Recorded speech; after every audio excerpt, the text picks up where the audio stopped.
Good morning, Ospreys. Thank you for tuning into today's wake-up call. I'm Kalila Ritchie, bringing you news from around the world, in our country, and in our city. Pandas are rejoining the National Zoo family. 11 months ago, the zoo sent its 3 popular pandas back to China, but 2 more pandas will be replacing them. The China Wildlife Conservation Association says Bao Li and Jing Bao, a pair of 3-year-old giant pandas, will be flown to Washington after leaving a research facility in China.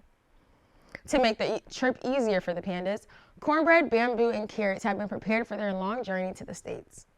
According to AP News, there is no set date for the pandas' arrival, but they will be in an extended quarantine and endure an acclimation period before being introduced to the public. In other national news, Walgreens plans to close about 1,200 locations over the next 3 years.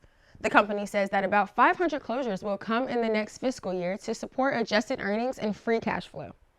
The drugstore chain, like many of its competitors, has been struggling for many years with issues like rising costs to operate its stores. Walgreens CEO Tim Wentworth says the turnaround will take time but will benefit the company long term.